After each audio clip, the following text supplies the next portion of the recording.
تعلق اس طرح ہے، کیوں کہ ہم سب پڑھنے والے ہیں لا الہ الا اللہ محمد رسول اللہ۔ اس کلمے نے ہمیں ہماگیر تعلق کی سعادت عطا فرما دی، جہاں کہیں بھی کوئی ہو۔ ہمارے پیارے کریم آقا علیہ الصلوۃ والسلام کا ارشاد مبارکہ ہے، حضور فرماتے ہیں کہ مغرب میں کسی مسلمان کو تکلیف ہو تو مشرق کے آخری کونے پر مسلمان جو بستا ہے اسے پتہ چل جائے صحیح تو اس کا دل تڑپ نہ جائے تو وہ ایمان میں کامل نہیں ہے، وہ ایمان میں کامل نہیں ہے۔ معلوم ہوا اس ایمان نے، اس اسلام نے، دین نے ہمیں ایک اللہ کو ماننے کی وجہ سے یہ ہماگیر تعلق جو ہے اس کی سعادت حاصل ہوئی ہے۔ اب بھی ہم یہاں جو جتنے بیٹھے ہیں، کوئی کہیں سے آیا ہے، کوئی کہیں سے آیا ہے، تو ہم آئے ہیں غم گساری کے لیے، حوصلہ افزائی کے لیے اور ڈھارس بندھانے کے لیے، اور دنیا سے رخصت ہونے والے محترم ملک صاحب حافظ غلام احمد صاحب ان کی روح کو ایصال ثواب پہنچانے کے لیے۔ تو یہ ہماگیر تعلق کی ایک بدولت سے ہے۔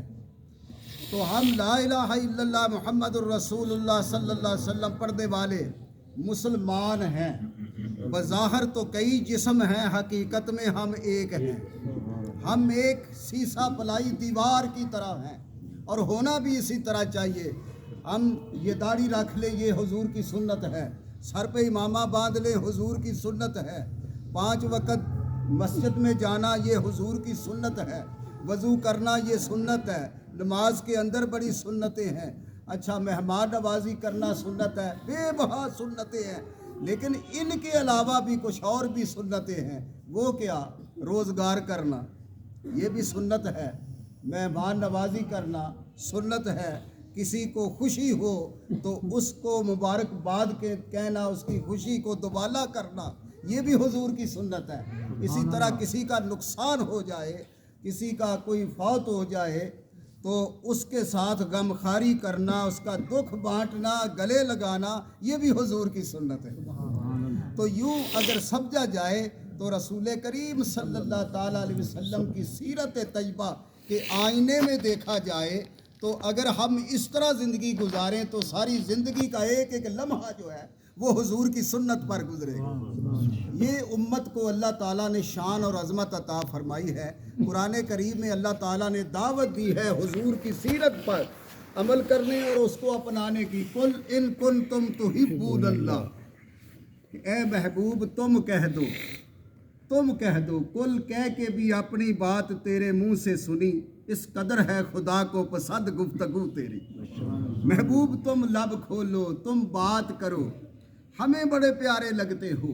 تو کل ان کن تم تحبون اللہ، اگر تم میں سے کوئی چاہتا ہے کہ اللہ ہم سے محبت کرے، ہم سے محبت کرے، اللہ ہمیں مل جائے، تو اللہ تعالیٰ نے فرمایا میری ایک ہی شرط ہے، وہ شرط یہ ہے محبوب فتبعونی، تم کہو کہ آؤ میرے نقش قدم پر، آؤ میرے نقش قدم پر آؤ میرے نقش قدم پر آؤ۔ یحببکم اللہ، پھر پہلے تو تم اللہ کو چاہتے تھے، پھر اللہ تمہیں چاہے گا، پھر اللہ تم سے محبت کرے گا۔ یحبب کا صیغہ جو ہے یہ بتاتا ہے کہ جو محبوب کریم صلی اللہ علیہ وسلم کا ہو جائے وہ اللہ کا محبوب بن جاتا ہے۔ شان محبوبی کا حصول جو ہے وہ حضور کے نقش قدم پر چلنے کے راز میں ہے۔ آگے فرمایا یغفر لکم ذنوبکم واللہ غفور الرحیم، فرمایا پھر تم اللہ کو گناہ معاف کرنے والا پاؤ گے اور بخشنے والا پاؤ گے، وہ بڑا غفور الرحیم۔ تو معلوم ہوا حضور علیہ الصلوۃ والسلام کی سیرت طیبہ جو ہے اس کو ہم نے دیکھنا ہے۔ مثال کے طور پہ کریم آقا علیہ الصلوۃ والسلام ایک قبر کے اندر لیٹے ہیں اور لیٹ کر حضور نے اپنا دست کرم جو تھا وہ قبر کے دیواروں سے پھیرا، دونوں ایک ہاتھ ادھر قبر کی دیواروں سے پھیرے، ایک ادھر پھیرا۔ اس وقت نا وہ بغلی والی قبر بناتے تھے ایک سائیڈ میں، تو اس میں کس طرح حضور داخل ہوئے ہوں گے؟ یار کوئی دنیا میں ہے جو قبر تو کسی کی ہو اور قبر میں کوئی لیٹے جا کے؟ کوئی ایسا ہے؟ ایسی اتنی محبت اگر کی ہے کائنات کے اندر کسی نے تو وہ آمنہ کے لال نے کی. اللہ اکبر. ابھی ہریرہ سے کسی نے پوچھا یہ قبر ہے کس کی؟ تو وہ کہنے لگے چپ کر جاؤ، یہ مولا کائنات علی المرتضیٰ کی والدہ کی قبر ہے. اللہ اکبر. تو کریم آقا علیہ السلام اس میں لیٹ کر پھر باہر نکلے اور اپنا ایک کپڑا جو تھا وہ نیچے بچھا دیا. کہا میرے ماں کے بعد کی میری ماں یعنی علی کی ماں میری ماں ہے. فرمایا اس نے میری بڑی خدمت کی ہے، مجھے اپنے ہاتھ سے روٹی کی چوری بنا کر کھلایا کرتی تھی اور کہتی تھی محمد کبھی یہ نہ کہنا کہ میری ماں کوئی نہیں، میں موجود ہوں. اس ماں نے مجھے، حضور روتے تھے، آنسو بہہ نکلے حضور کے. اور کریم آقا علیہ السلام نے فرمایا اے اللہ دیکھ اس قبر میں میں لیٹا ہوں، میرے اس لیٹنے کی لاج رکھنا، میری اس ماں کو جنت میں اعلیٰ مقام عطا کر. اللہ اکبر اللہ اکبر. دوستو کون ہے جو آج کسی کی قبر میں لیٹے؟ بڑے سے بڑا کسی کے ساتھ غم خواری کرے گا تو آ کے ہاتھ کھڑے کر دے گا، ہاتھ کھڑے کر دے گا. اچھا بھائی اللہ تمہاری والدہ کی بخشش فرمائے، اللہ تمہارے بھائی تمہارے والد کی بخشش فرمائے. یہاں تک ہی ہے نا. کریم آقا علیہ السلام کی بارگاہ میں حضرت صحابت نبانی رضی اللہ تعالیٰ عنہ حاضر ہوتے ہیں، عرض کرتے ہیں یا رسول اللہ صلی اللہ علیہ وسلم وہ قبر کی گٹا ٹوپ اندھیرے، وہ وحشتیں، وہ تنہائیاں، وہ بڑا یاد آتا ہے. کریم آقا علیہ السلام نے فرمایا ہاں ہے تو اسی طرح، لیکن اس کا سامان بھی تو ہمارے پاس ہے نا. قرآن کی تلاوت قبر کی روشنی کا ذریعہ ہے، اور 5 وقت کی نماز جو ہے یہ قبر کے اندر جنت کی طرف سے دروازے کھلنے کا ایک ذریعہ ہے. اور مجھ پہ درود پڑھو، لمحہ لمحہ اللہ تمہاری قبر پر رحمتیں اور اپنے جلوے نازل کرے گا. اللہ اکبر. سامان بھی عطا کر دیا. تو یا رسول اللہ مجھے ایک شوق ہے، بڑا شوق ہے یا رسول اللہ. حضور نے فرمایا وہ کون سا شوق ہے؟ دیکھیں اللہ تعالیٰ حضور کے غلاموں کے شوق پورے کرتا ہے. وہ دیکھیں کیسے. یا رسول اللہ میں یہ چاہتا ہوں، آپ کی اللہ مانتا ہے کہ مرنے کے بعد اگر دنیا میں جب سے کائنات بنی ہے قبر میں مرنے کے بعد کسی کو نماز پڑھنے کی قبر میں سعادت حاصل ہوئی ہے تو مجھے بھی ہونی چاہیے، میں بھی حقدار ہوں. یا رسول اللہ میرا شوق ہے، جان تو نکل جائے لیکن نماز کی نعمت میرے ہاتھ سے نہ جائے. نماز میں وہ قیام، وہ نماز میں رکوع، وہ نماز میں سر بسجدہ ہونا، وہ نماز میں دونوں ہاتھ نیچے رکھنا، اپنی جبین کو زمین پہ رکھ کے اس کو کہنا سبحان ربی الاعلیٰ. یا اللہ یہ نعمت نہ چھیننا، مجھ سے جان چھین لینا. اللہ یا رسول اللہ آمین کہہ دو. میرے کریم آقا کے آنکھوں سے آنسو اتر آئے. حضور نے فرمایا ثابت ایسا ہی ہوگا. حضور نے حامی کر لی، فرمایا ایسا ہی ہوگا اللہ کے فضل سے. تو کہتے ہیں کہ کچھ دنوں کے بعد نا وہ ڈھلے مٹھے رہنے لگے، بس بخار سا ہوا، اللہ کو منظور تھا، اس کی عمر پوری ہو گئی، رائے اجل ہوئے. کریم آقا علیہ السلام نے ان کا جنازہ پڑھایا اور قبر میں رکھا. آخری پتھر جب لگانے والے نے دیکھا کیا قبر حد نگاہ تک کشاتا ہے، وہ دور باغ کے ایک لان میں مصلی بچھا ہے، پاس قرآن پڑھا ہوا ہے اور وہ کھڑا سفید کپڑے پہنے نماز پڑھ رہا. جلدی سے قبر سے باہر نکلے. یا رسول اللہ یہ منظر میں نے دیکھا. دوسرا کہنے لگا حضور جاتی تو میری بھی پڑ گئی، میں نے بھی اسی طرح منظر دیکھا. کریم آقا علیہ السلام نے فرمایا جلدی سے اس کی قبر کو بند کر دو، اس کا اور رب کا راز ہے، درمیان میں حائل نہ ہو. وہ یہ مومن کی قبر ہے، اس نے دعا مانگی تھی یا اللہ مجھے نماز پڑھنے کی توفیق، وہاں بھی عنایت فرمانا. تو مومن کیا ہے؟ کون کہتا ہے مومن مر گئے؟ وہ قید سے چھوٹے اپنے گھر گئے. حقیقت میں موت جو ہے یہ مارنے نہیں آتی، یہ ٹرانسفر کرتی ہے بندے کو ادھر سے ادھر. اس کا نام بندہ نہیں ہے. سر ہے، ہاتھ ہے، پاؤں ہے، ٹانگیں ہیں، سینہ ہے، یہ جسم کے اعضاء ہیں، اس کا نام نہیں ہے. حقیقت میں وہ کوئی اور چیز ہے. اللہ عرش فرشتے بانگا ملیاں کہ مکے پہ گیا شور، بلے شاہ سا مرنا نہیں، گور پیا کوئی ہو. اللہ اکبر. یہ روح جو ہے اپنے جسم کے تصور سے موجود ہوتی ہے. حضرات یہ بات لمبی ہے، ہم اس طرف نہیں جاتے. کریم آقا علیہ السلام کی زندگی اور آپ کی سیرت کی پر عمل کی اللہ نے دعوت دی ہے کہ محبوب تم اپنی زبان سے کہہ دو کہ لوگو آؤ، اگر چاہتے ہو نا کہ اللہ محبت کرے تم سے تو پھر ایک ہی راستہ ہے، اس کے علاوہ کوئی دوسرا راستہ نہیں، وہ یہ کہ فتح بیونی، میرے پیچھے پیچھے آ جاؤ، انشاءاللہ جنت الفردوس بھی ملے گی، اللہ کا دیدار بھی ملے گا۔ کہیں گاؤں میں کوئی اجنبی شخص چلا جائے تو پتہ نہ چلے، گاؤں کا رات کا اندھیرا ہو اور تنہائی ہو اور سناٹا ہو تو پھر مسافر پریشان ہوتا ہے۔ وہاں اگر اسے کوئی آدمی مل جائے تو وہ کہے میں نے فلاں گاؤں میں جانا ہے، تو وہ کہتا ہے اچھا میں نے بھی وہاں جانا ہے، ذرا میرے پیچھے پیچھے آ جاؤ، میرے پیچھے پیچھے آؤ، تو اس کے پیچھے پیچھے چلنے سے پھر سفر بھی آسان ہو جاتا ہے اور اپنی منزل بھی قریب آ جاتی ہے۔ اور ہماری جو منزل ہے نا، وہ یہ دنیا کا مال کمانا نہیں ہے، ہماری منزل زیادہ مکانات کوٹھیاں بنانا نہیں ہے، ہماری منزل بینک بیلنس نہیں ہے، ہماری اصل منزل کیا ہے؟ وہ یہ ہے کہ ہم اللہ کی بندگی کریں، کیونکہ ہم بندے ہیں۔ ہماری منزل اللہ کی رضا ہے، اگر اللہ کی رضا حاصل ہو گئی تو انشاءاللہ جنت بھی تمہاری ہے، سب کوئی تمہارا ہے۔ اقبال کہتا ہے کہ محمد سے وفا تو نے تو ہم تیرے ہیں، یہ جہاں چیز ہے کیا لوح و قلم تیرے ہیں۔ کریم آقا علیہ الصلوۃ والسلام علماء کرام سے سنا ہے، جید علماء سے، ویسے میں نے کہیں پڑھا ہوگا لیکن مجھے ابھی تک یاد نہیں رہا، کہ کریم آقا علیہ السلام نے ارشاد فرمایا اگر اس وقت میری ماں زندہ ہوتی تو میں تجھے بتاتا کہ ماں کی قدر کتنی کرتی ہیں، کیسے کرتے ہیں اور کتنی ہونی چاہیے۔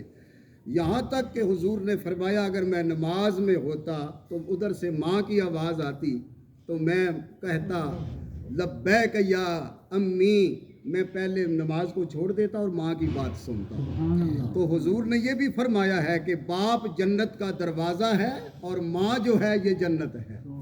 یہ دو نعمتیں دیکھیں، جب شادی ہوتی ہے تو سب سے دوسروں کی، گھر والوں کی، ماں باپ کی، دادی دادے کی، بہن بھائیوں کی، چاچوں کی یہ خواہش ہوتی ہے کہ یار اللہ انہیں نیک صالح اولاد دے۔ اولاد مل جائے، بیٹی مل جائے تو کہتے ہیں کوئی بات نہیں، یہ اللہ تعالیٰ کی رحمت ہے۔ اچھا بیٹا ہو تو کہتے ہیں یہ اللہ کی نعمت ہے۔ پہلے تو رحمت مانگتے ہیں، نعمت مانگتے ہیں، جب یہ رحمت اور نعمت پروان چڑھتے ہیں تو پھر ان کے لیے والدین جو ہوتے ہیں وہ رحمت اور نعمت بن جاتے ہیں۔ سبحان، کہ وہ بیمار ہوں تو ان کی خدمت کرنے کا ایک اعزاز ملتا ہے، وقت ملتا ہے، موقع مل جاتا ہے والدین کی خدمت کرنے کا۔ اللہ نہ کرے بیمار ہوں، تندرستی رہیں، ماں باپ تو جوان ہی اچھے لگتے ہیں لیکن یہ قدرت کا قانون ہے، آخر جانا تو ہے، بیماری اور صحت تندرستی یہ سب ایک قدرت کا نظام ہے۔ تو والدین کی خدمت جو ہے یہ ایک ایسی عبادت ہے، ایسی عبادت ہے، میں نے غالباً پہلے بھی عرض کیا تھا کہ حضرت عبداللہ بن مبارک نے حضرت سری سکتی رحمۃ اللہ تعالیٰ علیہ کے خواب میں دیکھا چہرہ چمک رہا ہے، داڑھی کا ایک ایک بال جو ہے یہ آفتاب کی طرح کرنیں پھوٹ رہی ہیں نور کی۔ تو وہ ان کے گھر گئے صبح کی نماز پڑھ کے، دروازے پہ دستک دی، اندر سے نکلے، چہرے کو دیکھا، اس نے کہا کیا دیکھ رہے ہو؟ کہنے لگے یار اصل میں بات یہ ہے کہ میں صبح کی نماز پڑھ کے جلدی واپس آ گیا تھا۔ اچھا تو میں آپ کو مبارک دینے آیا ہوں کہ خواب میں میں نے تمہارا چہرہ ایسا دیکھا، تو عمل کیا ہے مجھے بتاؤ میں بھی کروں۔ تو وہ کہنے لگے یار کوئی ایسا عمل نہیں ہے، نماز تو 5 وقت کی ہر وقت پڑھتے ہیں لیکن گھر جو ماں کی خدمت کی نماز ہے رات کو قضا ہو گئی تھی، میں آیا نماز پڑھ کے عشاء کی تو ماں سو گئی تھی۔ اب میں نے سوچا ہاتھ لگاؤں تو پھر بے ادبی ہے، جاگ آ جائے گی، آرام میں خلل ہوگا، تو میں نے کیا کیا، نیچے ہو کے اپنے چہرے کے رخسار ماں کے قدموں کے تلووں سے لگائے اور یوں کر کے میرا چہرہ جو تھا ماں کے تلووں سے مس ہوا اور میں ہاتھ باندھ کے پیچھے ہٹ گیا اور بس اس سوچ میں رہا کہ ماں جاگے تو میں پاؤں دباؤں، پاؤں ٹانگیں دبا کے سویا کرتا تھا لیکن آج نہیں، وہ رہ گیا عمل مجھ سے۔ تو یہ عمل ہے بس آج میں نے کیا تھا۔ وہ کہنے لگے مبارک ہو اللہ نے قبول کر لیا، اللہ نے قبول کر لیا۔ لوگ تو نور بشر کی بات کرتے ہیں نا، ہم کہتے ہیں کہ یہ تلی پہ سروں جمانے کی بات ہے، ماں کے قدموں سے چہرہ لگائیں تو وہ چہرے کی داڑھی کے بال بھی نور و نور ہو جاتے ہیں۔ وہ کملی والے محبوب کے نور کی تو بات ہی کچھ اور ہے۔ سبحان یہ شان اللہ، ہے خدمت گاروں کی، سرکار کا عالم کیا ہو۔ اس لیے والدین بڑی نعمت ہیں، بڑی نعمت ہیں، بڑی نعمت ہیں۔ سیدنا صدیق اکبر رضی اللہ تعالیٰ عنہ فتح مکہ کے دن بوڑھے باپ کو ان کا ہاتھ پکڑ کے نا تو کھینچ کے لا رہے تھے۔ حضور علیہ السلام نے دیکھا تو آپ اٹھ کے کھڑے ہو گئے، فرمایا یہ کون ہے؟ عرض کی حضور یہ میرے باپ ہیں ابو قحافہ بوڑھے، تو ان کو گھر ہی رہنے دیتے، کیوں تکلیف دی ہے؟ حضور آپ کا کلمہ پڑھنے آئے ہیں۔ میرے کریم آقا نے فرمایا میں گھر چلا جاتا، کیوں ان کو اتنی تکلیف دی؟ یہ بزرگ ہیں۔ میرے کریم آقا علیہ الصلوۃ والسلام بزرگوں کی بڑی عزت کرتے تھے۔ حضور فرماتے ہیں جس کی داڑھی میں سفید بال آ جائیں اللہ بھی فرشتے کو کہتا ہے گناہ نہ لکھ گناہ، اس سے سہون ہو گئے ہیں، ابھی توبہ کرے گا۔ تو فرمایا کوئی نیکی کرتا ہے تو اللہ 10 نیکیاں دیتا ہے، اور ایک نیکی منہا کر کے ایک گناہ کو ہٹا دیا جاتا ہے اور 9 نیکیاں لکھ دی جاتی ہیں۔ حضور کی امت سے اللہ تعالیٰ بڑا پیار کرتا ہے۔ کریم آقا علیہ السلام نے بخشش کے بڑے بہانے عطا فرمائے ہیں۔ حضرت شیخ احمد سرہندی مجدد الفسانی امام ربانی رحمۃ اللہ تعالی علیہ آپ ارشاد فرماتے ہیں کہ میرے والد محترم فرمایا کرتے تھے کہ بیٹا جتنا بھی میں نے مقام پایا ہے یہ میں نے اپنی ماں کی خدمت کرنے کی وجہ سے پایا۔ شیخ عبدالحق محدث دہلوی رحمۃ اللہ فرماتے ہیں کہ مجھے جو کچھ شرف ملا ہے اللہ رسول کی بارگاہ سے یہ ماں کی خدمت کی وجہ سے ملا ہے۔ اب ایسے کرنی کو کسی نے پوچھا کہ یہ مقام تجھے کیسے ملا؟ کہ مدینے سے جبہ حضور نے تیرے لیے بھیجا۔ بات کیا ہے، کمال کیا ہے تیرے اندر؟ وہ کہنے لگا کمال تو کوئی نہیں، داغ ہی داغ ہے سینے پہ، وہ بھی بہت بڑا قیامت تک مٹ نہیں سکتا۔ پوچھا وہ کیا؟ کہنے لگا غم کا داغ۔ کہا غم کون سا؟ کہنے لگا مدینے گیا تھا حضور کی زیارت کے لیے، تو ماں نے شرط لگائی تھی کہ یا مسجد میں جانے کی اجازت لے مجھ سے یا گھر میں، تو میں نے گھر کی اجازت لی تو گھر مسجد ساتھ ساتھ تھے، تو جب میں نے گھر جا کے دستک دی تو اندر سے آواز آئی حضور ابھی مسجد میں چلے گئے ہیں۔ تو چونکہ عہد کیا تھا ماں سے، اوپر اللہ بھی دیکھ رہا تھا، تو میں گھر سے ہی روتا ہوا واپس آ گیا۔ تو جب واپس آیا تو ماں نے کہا حضور سے ملے؟ وہ کہنے لگے نہیں، جب دروازے پہ گیا تھا نا تو حضور اس سے پہلے مسجد میں چلے گئے تھے۔ تو ماں چپ کر گئی۔ ماں نے یہ نہیں کہا تو مسجد میں چلے گئے کہ اماں جی آپ سے وعدہ کیا ہوا تھا، تو آپ سے وعدہ کیوں توڑتا؟ اللہ تعالیٰ وعدہ توڑنے والوں کے جو ہے وہ اچھا نہیں سمجھتا ان لوگوں کو، تو میں نے آپ سے وعدہ لیا ہوا تھا، دیا ہوا تھا۔ تو ماں کے 2 لب ہلے، ماں نے دعا دی، کیا؟ ماں نے کہا یا اللہ یہ تیرے نبی کی زیارت کا شوق لے کے گیا تھا، اس کو وہ شرف حاصل نہیں ہو سکا، یا اللہ اس کو وہ مقام عطا کر جو تیرے نبی کو دیکھنے سے عطا ہوتا، جو تیرے نبی کو دیکھنے سے مقام عطا ہوتا ہے۔ اس لیے اکثر علماء فرماتے ہیں کہ اویس کو رحمت اللہ علیہ نہ کہو، اویس کو رضی اللہ تعالیٰ عنہ کہو، کیونکہ حضور اس پہ راضی ہو گئے، جس پہ حضور راضی ہو گئے اس پہ اللہ راضی ہو گئے۔ تو کملی والے محبوب نے جبہ اس لیے بھیجا کہ یار کمال کر دی، میں مسجد میں تھا وہاں ہی آ جاتا، لیکن اس نے عہد نہیں توڑا، تو ماں کا کیا ہوا وعدہ پورا کیا، لہٰذا وہ واپس چلا گیا۔ تو ماں کی دعا کی برکت سے کملی والا بھی راضی ہو گیا، رب بھی راضی ہو گیا۔ راضی تو رب کو کر رہے ہیں نا، ہے نا؟ تو اگر گھر بیٹھے ہی رب راضی ہو جائے تو پھر کیا ضرورت ہے جنگلوں میں جا کے حق حق ہو کی صدائیں لگانے کی؟ گھر میں ماں باپ سب سے بڑے پیر ہیں، سب سے بڑے پیر۔ گھر میں کسی نے کہا یا رسول اللہ ماں باپ نہیں ہیں اور مجھے ان کی قبروں کا بھی پتہ نہیں، میرے کریم آقا نے یہ بھی مسئلہ حل کر دیا۔ سنو کتنا پیارا مسئلہ حل کیا۔ حضور نے فرمایا اچھا تو اس طرح کر، تو قبرستان جا، وہاں کو خالی جگہ دیکھ کے وہاں پہ یوں کر کے لکیر مار، یوں کر کے، اور سمجھ لے کہ یہ میرے والدہ کی، یہ میرے والد کی قبر ہے۔ تو وہاں بیٹھ کر ان پر فاتحہ پڑھ، تو اللہ تبارک و تعالیٰ تجھے وہ مقام دے گا جو والدین کی زیارت کا مقام ملتا ہے۔ سبحان اللہ، وہ مقام دے گا۔ یا رسول اللہ آپ نے فرمایا تھا والدہ کو محبت کی نگاہ سے والدین کو کوئی دیکھے تو اللہ مقبول آج کا ثواب دیتا ہے. فرمایا اللہ ایسا ہی کرے, اللہ ایسا ہی کرتا ہے. تو یہ ماں باپ سے محبت جو ہے نا یہ فطری چیز بھی ہے اور ہونی بھی چاہیے. کریم آقا علیہ الصلوۃ والسلام نے فرمایا اس کی دعا بھی قبول نہیں ہوتی جو ماں باپ کا نافرمان ہوتا ہے, اس کی عبادت بھی قبول نہیں ہوتی, اس کے حق میں کسی کی دعا قبول نہیں ہوتی. اور جب ولیوں کی, کتب اور غوثوں کی دعائیں تیرے حق میں قبول نہ ہوں تو ماں کے قدم پکڑ لے, چھوڑنے سے پہلے دعائیں ساری تیرے حق میں قبول ہو جائیں. ماں ایک ایسا اللہ کا تحفہ ہے, جیسے بچی رحمت ہے, بیٹا نعمت ہے, اس طرح پھر وقت ایک ایسا بھی آتا ہے کہ تو سن شعور کو پہنچتا ہے تو وہ وقت آتا ہے کہ پھر ماں اور باپ تیرے لیے نعمت اور رحمت بن جاتے ہیں. تو ماں کے قدم دبائے گا اللہ راضی ہو جائے گا, تو باپ کے جا کے پاؤں دبائے گا, ہاتھ باندھ کے کھڑا ہوگا, رب رسول راضی ہو جائے گا. اللہ رسول راضی ہو گیا تو سب کچھ مل گیا. آج یہ جو اصالِ ثواب کے لیے ہم بیٹھے ہوئے ہیں یہ در حقیقت یہی اسلام کا فیض ہے. ہماگیر تعلق ہمیں اس بطور ملا ہے کہ ہم ایک اللہ کو ماننے والے, ایک اللہ کو. یہاں کو غیر مسلم تو ہے نہیں, آ جائے تو ہم نکالتے بھی نہیں ہیں, کیونکہ اس طرح بھی ہماگیر تعلق ہے کہ ہم ایک باپ کی اولاد ہیں, ایک ماں کی اولاد ہیں.